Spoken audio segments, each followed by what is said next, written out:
Tomomichi Amano is an assistant professor of business administration in the market unit at Harvard Business School. Recently, he's been researching a large Colombian retailer. Welcome, Professor Amano. Hi, June. I'm so happy to be here. Thank you for having me. It's a delightful experience. I was particularly interested in this research that you're doing. And perhaps you can explain why we're not using the name of the company. But I have a friend who's a professor at the National University in Bogota, Colombia, and he loves to travel. And he goes to all sorts of strange places and he likes to meet fellow Colombians. What he does is he carries a bag that belongs to this particular large Colombian retailer, and the other Colombians spot it as a thing of national identity. I see. And so when you told me that you were researching this retailer, I thought, oh, this is so interesting.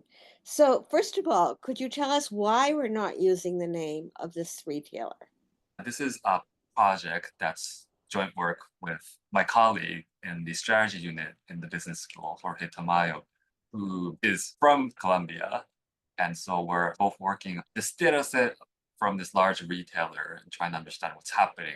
Now, as a part of conducting our research, sometimes it's easier for us to work with companies if we can come to some sort of agreement about the extent to which we can talk about some particular details. So in this case, the company was more willing to share some information with us on the condition that we keep the specific name of the company anonymous. So, your study is called Managerial Quality in Firm Performance, an empirical study on product rollout decisions. Since many of our listeners are not business oriented, could you please tell us in practical terms what that means? Yes, certainly. And we're always open to perhaps better suggestions for more effective titles for our projects. So this project really is, I think, a match made in heaven between the work that I focus in. So I'm in the marketing unit and what Jorge focuses on. So he's in the strategy unit in the business school. So there's sort of two things happening, and the two things are reflected in the title as well. So I'm interested in the process by which consumers come to adopt new products, which is a particular form in which innovation takes shape. So there's so much discussion about how we can encourage innovation, but I'm really interested in how do we actually get people to use that innovation, because otherwise the value of that innovation isn't actually realized. So that's been my focus on understanding, okay, how do we get new products to reach consumers? And so by chance, I was talking with Jorge, and so he focuses a lot on the kinds of different roles that people within the organization play and how it affects all kinds of very important economic outcomes. And so he was talking about this particular retailer and this data set, and that's where we got excited about the potential that we both have something different to bring to this question that we're both interested in. So the thesis that we try to understand is in this process in which new products reach end consumers. So that's my focus. Does the organization that which is Jorge's focus, do the people in the organization impact who ends up getting access to new products? And so that's where we got really excited working on this project. So, what are the new products? How does your particular field of expertise relate to this particular retailer? And so I really love the anecdote that you started off our conversation with, which is your colleague carrying around this branded bag from this retailer, because I think perhaps everywhere in the world, retailers are something that we really relate with.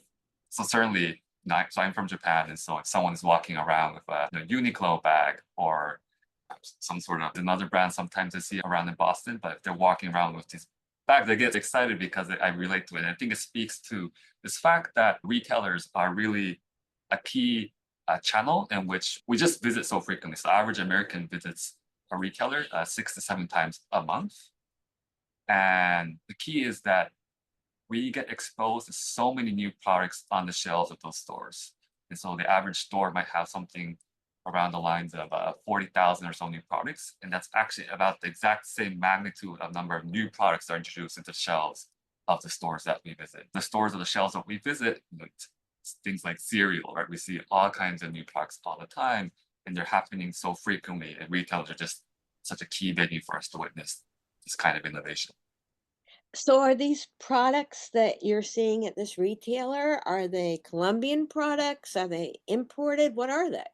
I'm learning a lot about the Colombian market as well, and understand some of the differences and perhaps similarities of how products are perceived here in the U.S. versus elsewhere. In my field of marketing, for some reason, historically, we've been very interested in studying how consumers relate to the adoption of cereal and yogurt. These are just like the categories that we study and perhaps chips. And these are nice in the sense that we have quite a bit of detail about how companies introduce these new products and how consumers respond to it. Right? And when we say new products, it can be a new flavor of Doritos, for instance. That would be considered a new product. And we perceive it as a very legitimate form of innovation because the company has invested in designing that new product. So I understand in the Colombian market, there are some equivalent of product categories, a function of ups or yogurts, where people are just almost expect new products to come out. I hear beer is very common, and perhaps the liquors are very common and exciting categories for consumers. I also know sometimes new products can vary in the extent to which people expect things to be local. So when we were first studying this project, I understand a category like cheese was something that in the Colombian market, perhaps even more so than the US market, consumers were really relating to their local products that came from local suppliers. And so these are different kinds of innovations that we observe across product categories within the same retailer chain. So what is different about the Colombian market than what you usually study? That's a great question. I've actually been surprised by what's so common between these two markets. The key thesis that we first set out with is this observation that both for this retailer and many retailers in the US, these are very sophisticated and large organizations. These large retailers carry tens of thousands of employees, and they have hundreds of stores. And across these stores, a lot of processes are very much centralized and standardized. So the extent to which employees going through training programs, the way in which the checkout counters work, the kind of information that's provided to the employees of this, all of these things are highly centralized and highly modernized, and something that, at least as far as my understanding goes, is not different at all in the markets that we've been studying and the markets I've studied in the past. One sort of spin-off project we're looking into now is perhaps the uptake of delivery services. And I understand that the uptake has accelerated more recently in the Colombian market as well. And we're hoping that will further provide a lens into how these retailers work and how they function. Now, this is a retailer that has stores all over the country and sometimes in very different types of populations. Can you speak to that question? What's amazing is the same retailer, so it's under the same brand, of course, exists in all kinds of different markets. So that includes geography as well as local income levels. And yet, of course, the processes that they use can be quite standardized across these retailers and or the stores of the retailer. So what we're trying to understand is when we observe differences in the kinds of products that are sold across these individual stores, how much of that is due to the nature of the local demand, right? The kind of customers that these stores sell to, versus something about the organization itself. So that's the key thing that we're trying to distinguish in our research. Could you tease that out a Yeah. little? So the key observation is these retailers, which are highly sophisticated and modernized, and so they share the same processes, and yet there's differences in the kinds of products that are sold. And we're trying to understand if the set of new products that are sold and carried across different stores, how much of that is due to the fact that the retailer is able to cater to local demand versus some sort of friction that exists in the organization. And so to be specific, what we're saying is the following. So in many markets, If you're a supplier, let's say you're making cereal or yogurt, and you've designed a new product, and you go talk to the retailer and you want the retailer to carry that new product on the shelves. Typically, the retailer is not open to carrying that product on all of his store shelves at once because that can be highly costly. And so what we'll do is typically we follow up what's called a rollout process. So you start with a few stores, and then if the product performs well, it goes to the next set of stores and gradually rolls out over time. And that's a pattern that we observe in the US market as well as in the Colombian market. That process might be, in some sense, calculated. That is, the retailer might say, okay, this product looks good, it's performing well in the sample market, so let's expand to the next set of markets. That would be one sort of version of events. But a different version of events, and this is where we get to the organization of things, is we're focusing on the role of the store managers, so individual store managers who are responsible for each of the stores. It turns out these store managers are really important for predicting overall store performance. So that's something that we measure. We use the fact that different store managers over time move across stores. And we can see that sometimes there's a good store manager who, when they arrive to a different store, suddenly the revenue of those stores can increase nearly as much as 20%. And so those are massive effects. And turns out those are exactly the store managers who are also better at selling new products as well. So what ends up happening is when you launch a new product for the first time, if by chance you have a good store manager who's in those sample markets, that product we can demonstrate is much more likely to then subsequently roll out to more stores. And so that's the interplay between the quality of store managers and the rollout of new products that we're exploring in our project. So you say good store managers. What does that mean? Yeah, so that's the $1 million question that we're trying to understand. So just to take a step back, again, I understand that in this retailer, they have very different forms of stores. So some stores, again, are mega store formats, right? So we're thinking about sort of the Walmarts, the most largest Walmart stores. And then, of course, we have the gasoline stand, convenience store chain format, something around even 1,000 square feet. But when these managers arrive at these stores, typically they're overlooking a local team of, on average, something like 100 employees, 100, 200. And so these store managers are basically mini CEOs of their own sort of stores. And so you can imagine that they have a lot of responsibilities, including training these employees, as well as making sure that they're trying to sell the products in their stores to the best extent that they can.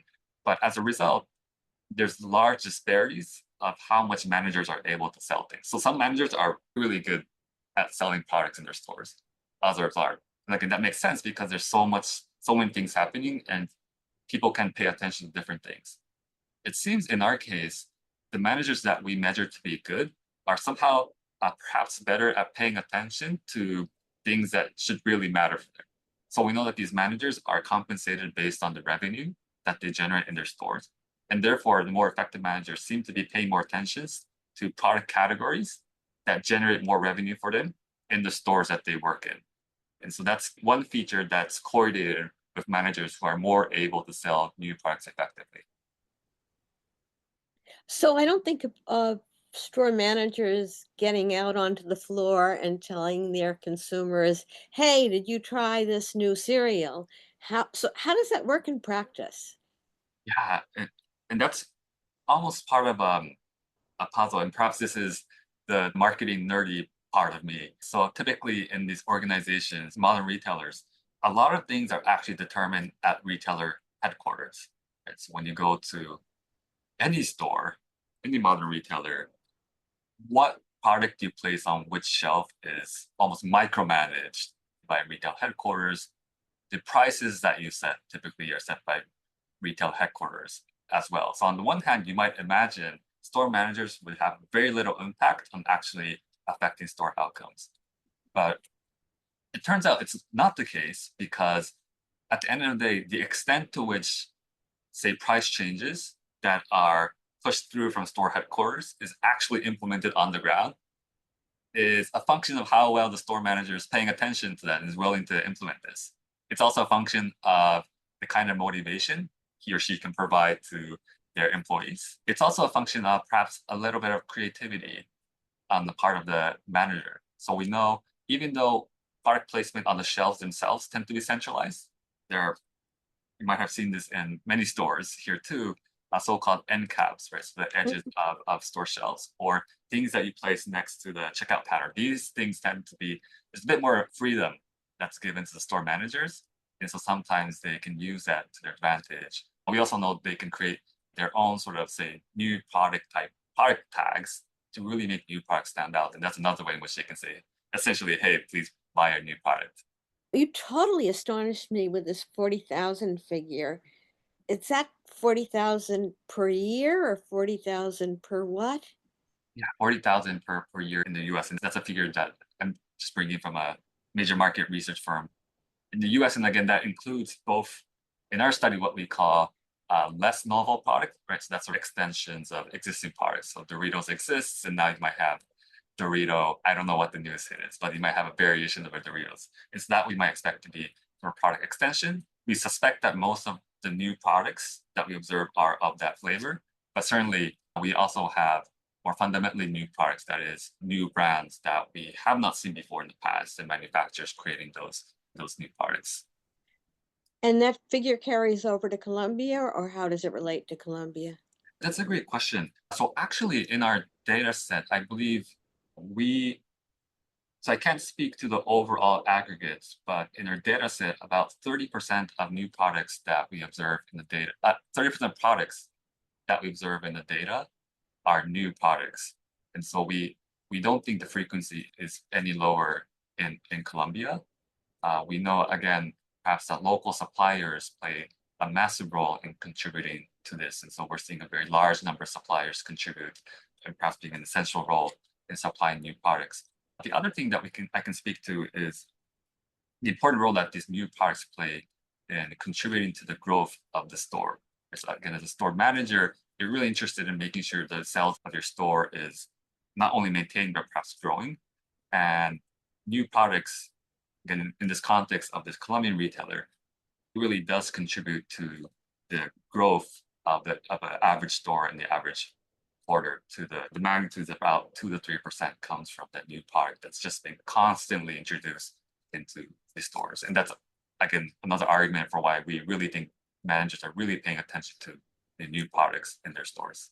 Now, you mentioned 3 products that are basically food: cereal, yogurt, and chips, but this large Colombian retailer sells an awful lot beyond that.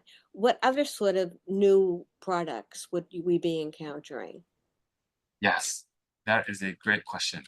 Currently, we're studying 16 different product categories for this retailer. And again, the share of new products in our data set is pretty surprisingly high.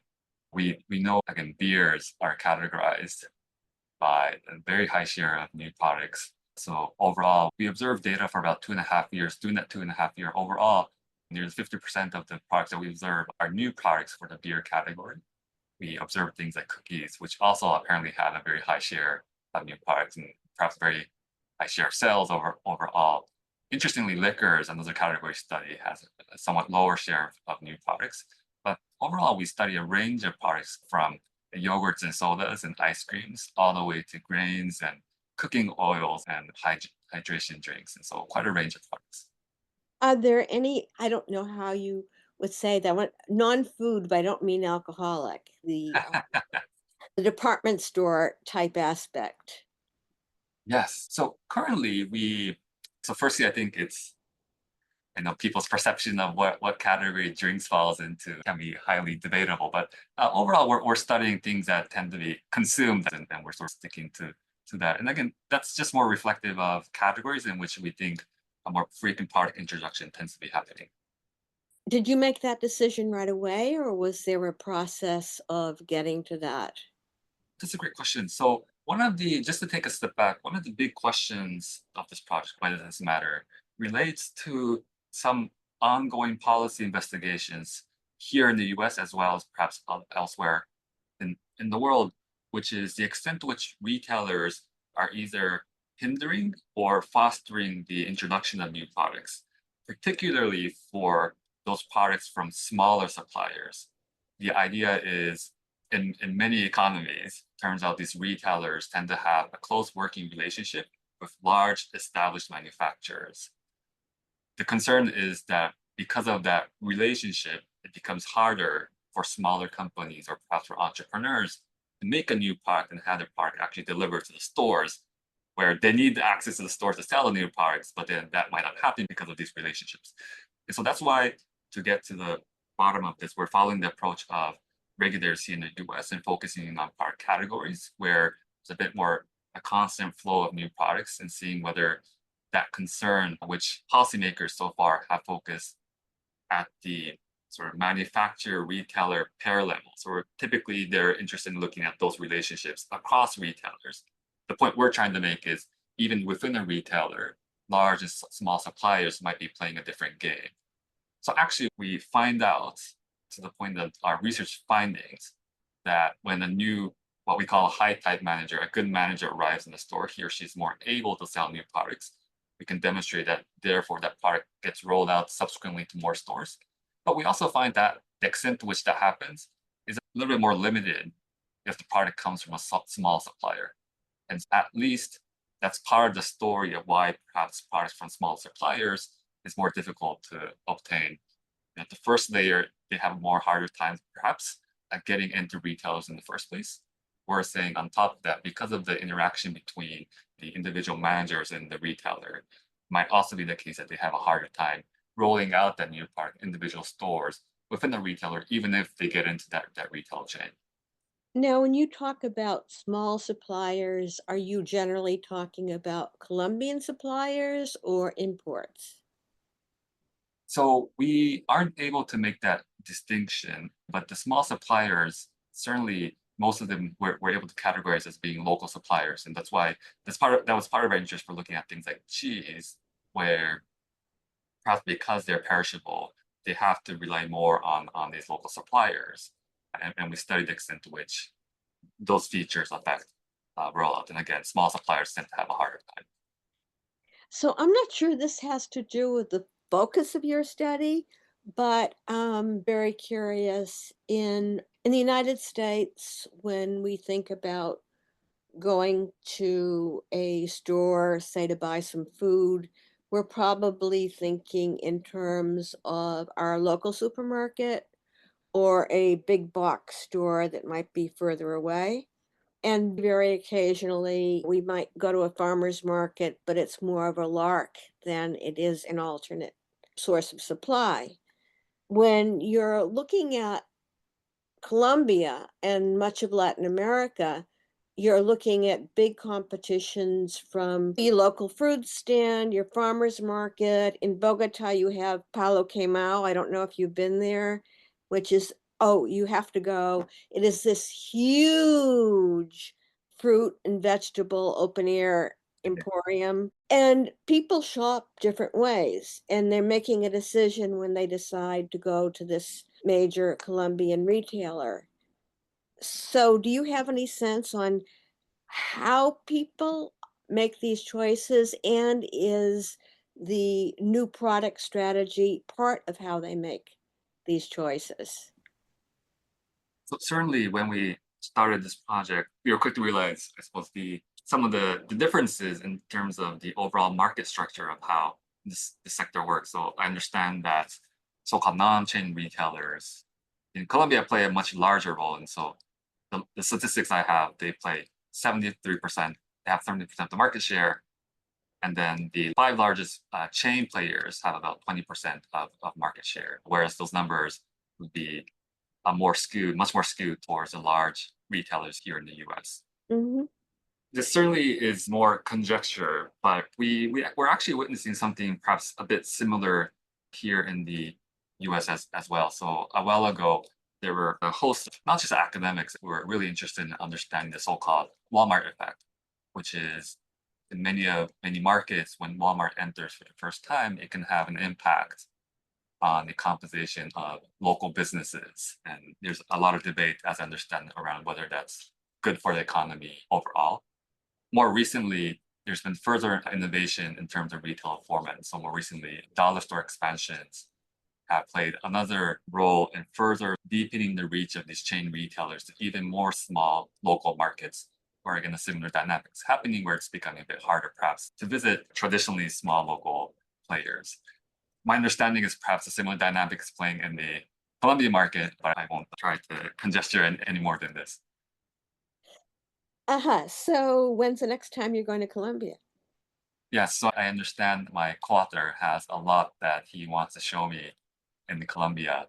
Ironically, my wife, who's an academic, also has done a bit of research in Latin America as well, but I haven't personally had the chance to visit. Every time I beg my co-author and to follow him, but the timing hasn't quite panned out yet. I definitely cannot wait to visit and really understand things.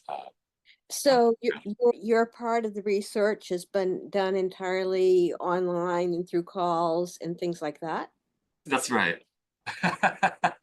That's yeah. So far, that's been the case, and certainly I should say, so my co-author has been, without saying, pivotal to make sure that this project works, and in some sense translating some of the translating not in the literal sense, but in the sense of the sort of the economics that we get from our research and conveying that to our partners. We're very pleasantly surprised by the feedback that we get in that a lot of our findings are not obvious to the retailer and they're surprised and they've been showing excitement in terms of the research findings that we bring to them. And so we've been grateful to our partners.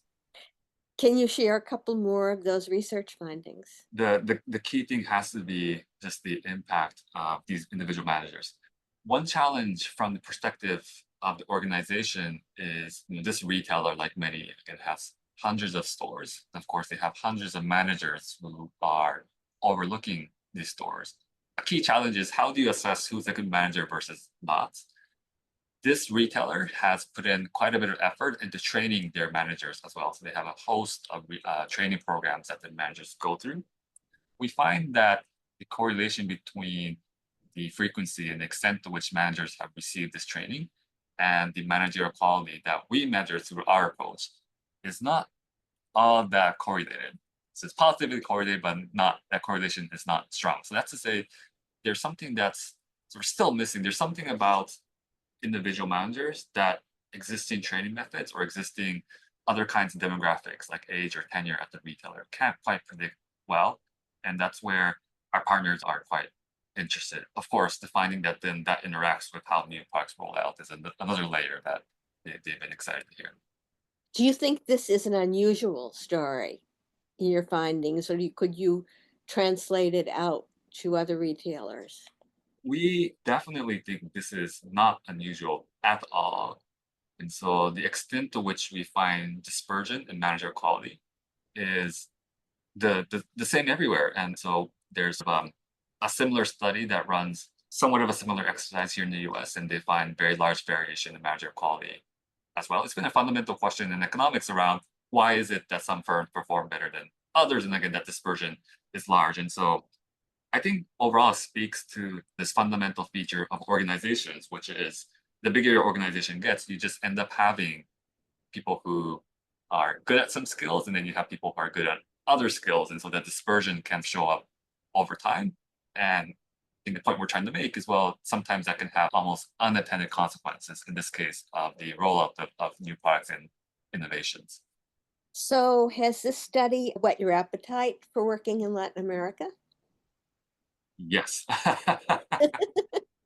Certainly, the business school and of course the university has so many amazing resources in Latin America.